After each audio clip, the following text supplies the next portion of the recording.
देखिए, हमारा चैनल जो है आज से बीपीएससी और प्लस ADPO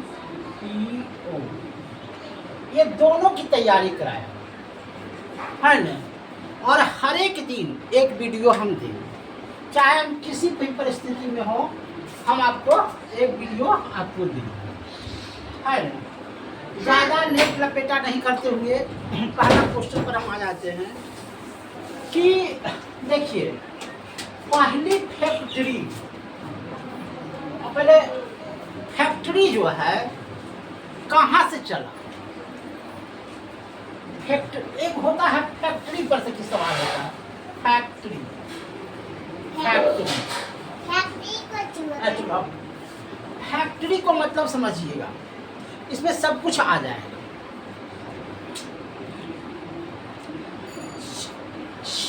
20 मई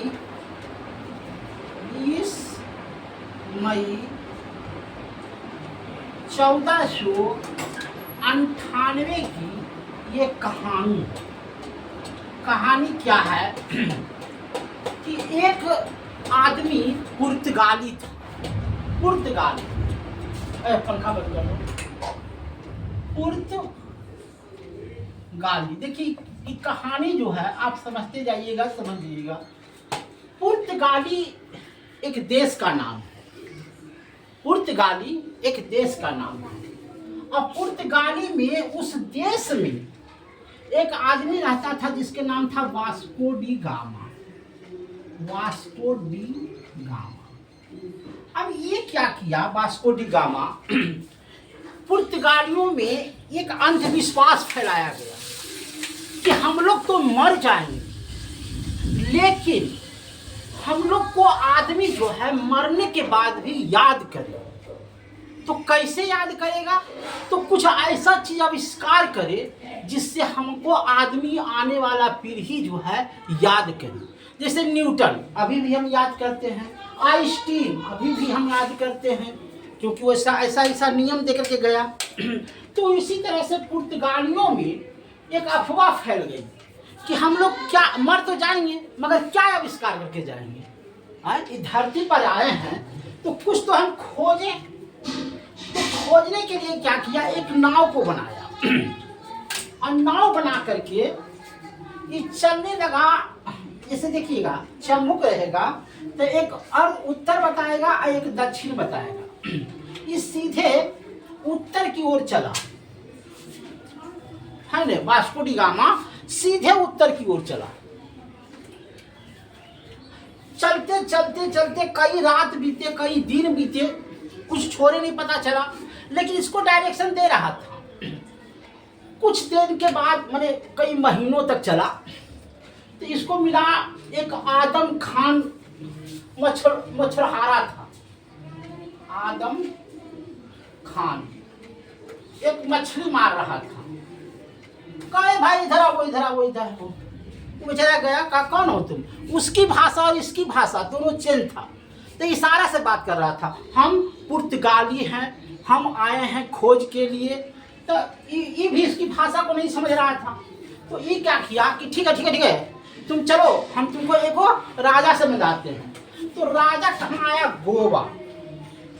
गोवा के काली तट के नजदीक आया। काली तट के नजदीक आया। वहाँ के राजा था, राजा रानी का देखिए नाम बुला रहे हैं। राजा रानी को ये मिला, कौन मिला, वास्को डी गामा मिला। और वहाँ से क्या किया, आदमी वहाँ से वो राजा रानी को समझाया कि हम विदेशी आदमी हैं, हमको जो है यहाँ आए हैं घूमने के लिए, हमको यहाँ मसाला चाहिए। और ये मसाला राज ये दिया।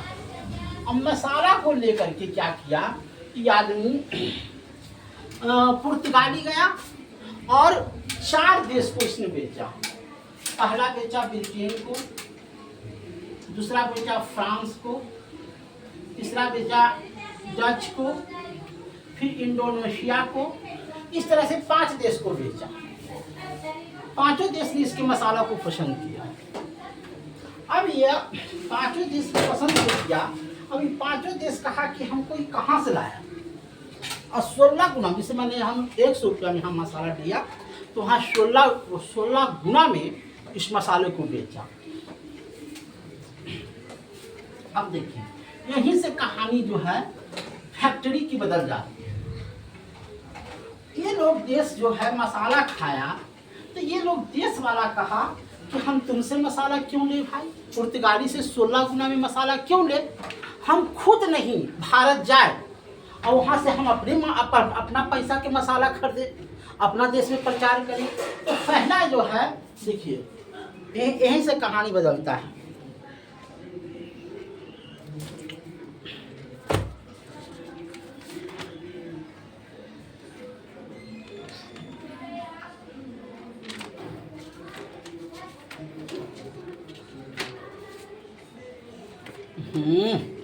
हाँ, पहले विदेशी आया 1498 में पुर्तगाली आया। देखिए पुर्तगाली पहले आया और अंतिम में भी भारत से गया। जब देश आज़ाद होने लगा तो कहा आप लोग जाइए, आप लोग को यहाँ जरूरत नहीं है, तो अंतिम में पुर्तगाली गया। दूसरा आया अंग्रेज देखिए 1600 ईस्वी में पहुँच गया था। 1600 ईस्वी में अंग्रेज आया। अंग्रेज भी जहाजे से आया और 1608 में, याद रखिएगा 1608 में अकबर की मृत्यु हो गई थी। अकबर की मृत्यु, और अकबर का बेटा था शाहजहां। 1674 में शायद शाहजहां से अंग्रेज था, वो परमिशन मांगा था, लेकिन शाहजहां ने परमिशन नहीं दिया। और फिर नूरजहां, शाहजहां की पत्नी थी नूरजहां, तो नूरजहां से परमिशन दिया और नूरजहां को गहने दिया। वो बात हम बता देंगे। फिर 1602 में आया डच। 1602 में आया डच। उसके बाद आया 1616 में आया डेनिस। 1616 में आया डेनिस। उसके बाद 1664 में आया फ्रांसिसो। 1664 में आया फ्रांसिसो।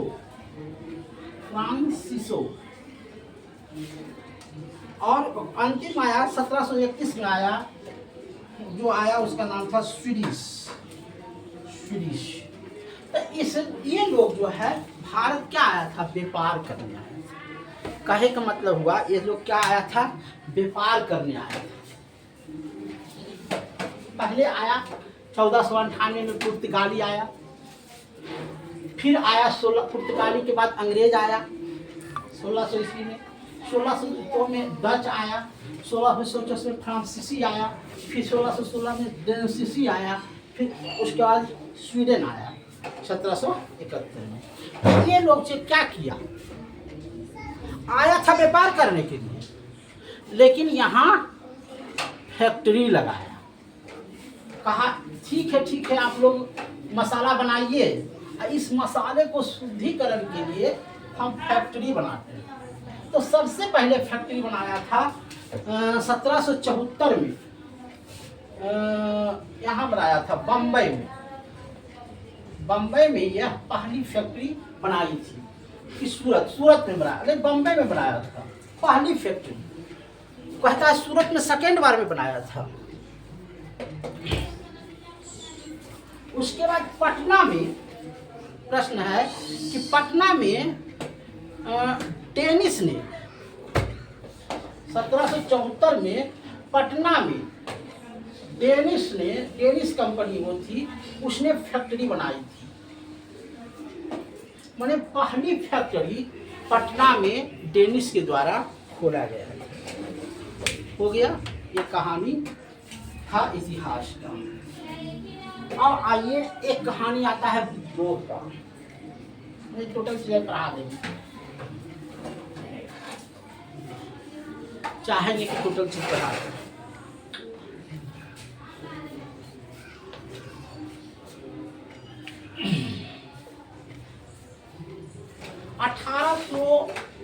1975 में एक हुआ था पावन विद्रोह।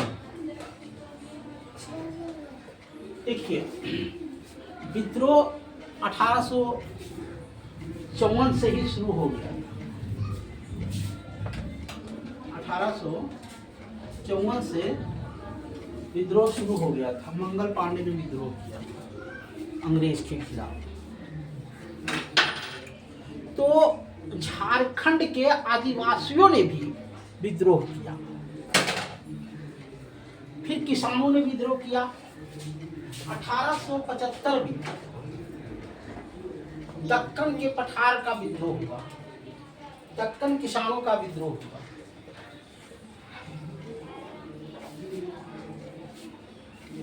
1760 में सन्यासी विद्रोह हुआ, याद रखिएगा। 1760 में सन्यासी विद्रोह हुआ।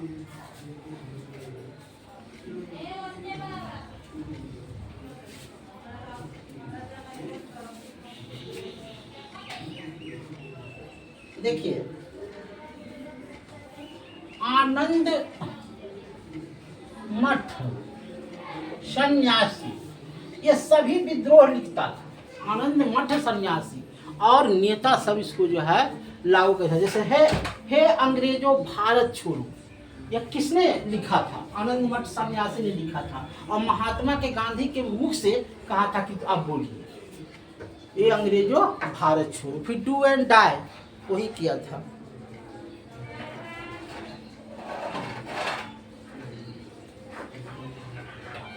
अब एगो होता है वर्नाकुलर, इसको समझिएगा, इसी तरह से पढ़ा देंगे सब। वर्नाकुलर क्या है? वर्नाकुलर, जैसे वर्नाकुलर लागू किया था लिटिल में। जहां पर आगे कि वर्नाकुलर हो गया तो वहां लिटिल। अब press directive, press directive, press directive ये रिपन ने किया था। तो कहने का मतलब हुआ कि जो गंदा काम किया, मतलब जो खराब काम किया वो रिटन ने किया, और जो अच्छा काम किया वो रिपन ने किया।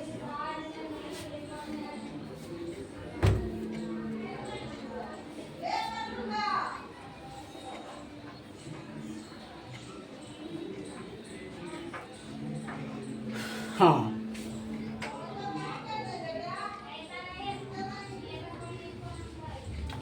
(1863) में वो घटना घट गई। 1863 में अहमदुल्ला नामक एक मुस्लिम था, वो उसको मैंने विद्रोह किया था अहमदुल्ला 1863 में। तो इसको मौत की सजा सुनाई गई। तो मौत की सजा ना देकर के इसको काला पानी की सजा दिया गया। मैंने वहाँ एक ऐसा है अंडमान निकोबार द्वीप समूह में, जहाँ आपको पानी भी जो पीजिएगा अच्छी लगेगा, नमकीना लगेगा। 1919 में साइमन कमीशन का गठन किया गया, जिसमें 7 सदस्य अंग्रेज थे। देखिए, साइमन कमीशन 1919 में साइमन कमीशन बोलता है, साइमन कमीशन, और 1908 को बोलता है एंटीवेसी। दोनों का अंतर है। जैसे साइमन कमीशन हो गया तो 1919 हो जाएगा, 1908 को दूसरा बोलता है।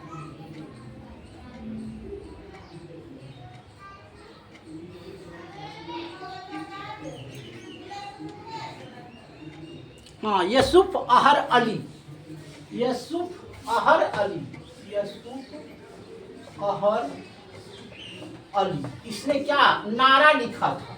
पूछेगा कि नारा किसने लिखा, नारा किसने दिया, ये नहीं बताएगा। यूसुफ अहर अली जो है नारा लिखता था। भारत छोड़ो का नारा उसने दिया था।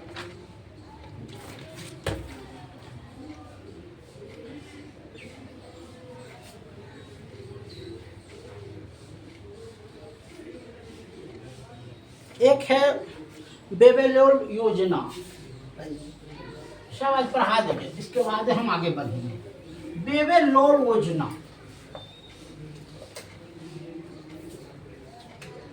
बेबे लोन योजना, ये देखिए ये योजना क्या है और इसको कब लागू किया गया। 14 जनवरी 1945 को यह लागू किया गया। 14 जनवरी 1945 को। क्या है इसका महत्व, इनको समझिए। केवल बेबेल योजना को कहा गया, जैसे साइमन कमीशन आया था तो उसमें अंग्रेज 7 सदस्य थे, और बेबेल योजना आया तो उसमें कहा गया कि नहीं, अंग्रेज नहीं रहेंगे, अंग्रेज नहीं रहेंगे, सिर्फ भारतीय रहेंगे। और इसकी बैठक कहाँ हुई थी, शिमला में, जिसमें महात्मा गांधी शामिल नहीं हुए थे। इसकी बैठक जो हुई थी शिमला में हुआ था, और शिमला में महात्मा गांधी शामिल नहीं हुए।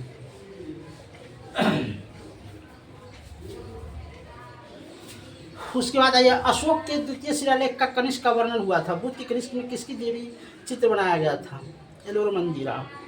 कैलाश मंदिर का निर्माण प्रथम से 34 शिलालेख से हुआ था। कृष्णराज कहते हैं प्रथम फ्रांसिस ने किया था। हाँ, शून्यकाल, एक शून्यकाल पढ़ लीजिए।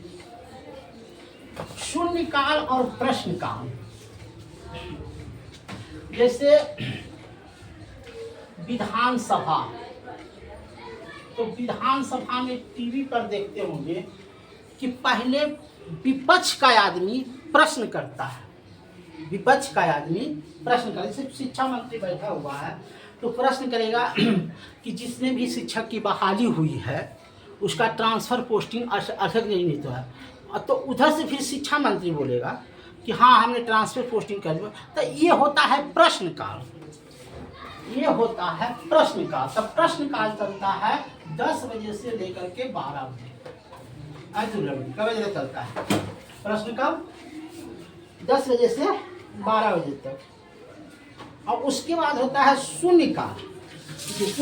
12 बजे से 1 बजे तक होता है शून्यकाल, माने इसमें प्रश्न नहीं किया जा सकता, प्रश्न का जवाब होगा। और फिर संध्या हो जाता है अधिकार। अब देखिए, एक होता है मौलिक अधिकार, एक होता है मौलिक कर्तव्य। दोनों में दोनों अंतर आसमान जमीन का है। मौलिक अधिकार, जहां अधिकार की बात है वह अमेरिका हो जाएगा, अमेरिका। और जहां मौलिक कर्तव्य, मौलिक कर्तव्य है वहां रूस हो जाएगा। है अपना फर्ज निभाओ, यह है गीता का ज्ञान। दक्षिण अफ्रीका से संशोधन दिया गया था, अब ज्यादा नहीं है।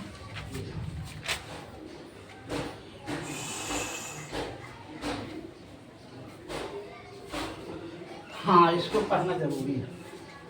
इसे लोकसभा, लोकसभा, तो लोकसभा में जैसे ही कहिएगा तो उसमें अनुच्छेद 81 से शुरू हो जाएगा। जैसे कहेगा लोकसभा तो 81, लोकसभा के राष्ट्रपति जैसे बैठता है तो 82, माने ये सब होता है। और इसका सदस्य कौन होता है, तो राष्ट्रपति, प्रधानमंत्री। लोकसभा का अवधि बढ़ाने के लिए कौन जिम्मेदार होता है, तब राष्ट्रपति होता है, राष्ट्रपति होता है और प्रधानमंत्री होता है। जैसे कुछ भी बहाली लेना है, जैसे IAS की बहाली लेना है तो कौन करेगा, राष्ट्रपति करेगा, प्रधानमंत्री का हक में नहीं है।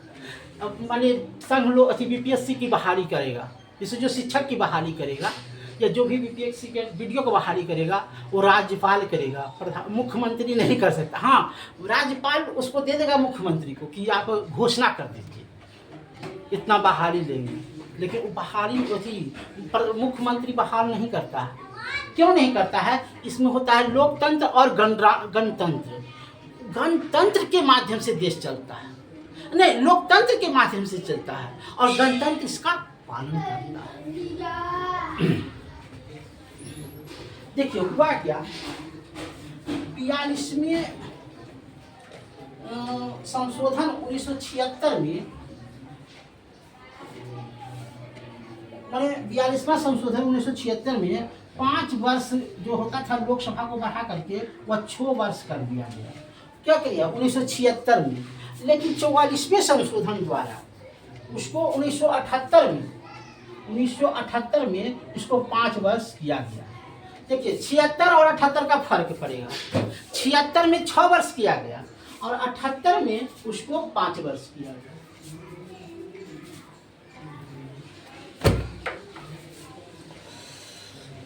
हो गया ना। राज्यसभा के बारे में जानते हैं, देखो राज्यसभा पढ़ लीजिए, इसको नहीं पढ़िएगा तो मलाल रहेगा कि आज राज्यसभा नहीं पढ़ी। राज्यसभा जो होता है बड़ा अजीब होता है। राज्यसभा बिहार से 16 सदस्य जाते हैं, 16 सदस्य जाते हैं। इस बार मधुकर जी का जो बेटा का शादी हुआ है वो एक राज्यसभा के ही सदस्य से शादी हुआ है। वो जी है, कोई सिंह जी है, नाम बुला रहे हैं। तो राज्यसभा एक अस्थाई सदस्य होता है, अस्थाई सदस्य। इसको आप भंग नहीं कर सकते, जैसे लोकसभा भंग कर सकते हैं, इसको आप भंग नहीं कर सकते। अब आगे बढ़िए।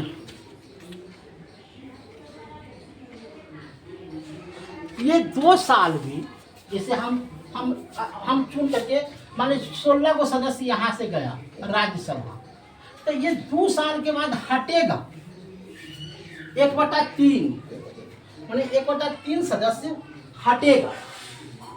माने 10 गो गया न तो 3 गो हर साल 2 साल में हट जाएगा, 6 गो बचेगा। और राज्यसभा का कार्यकाल 6 वर्ष का होता है।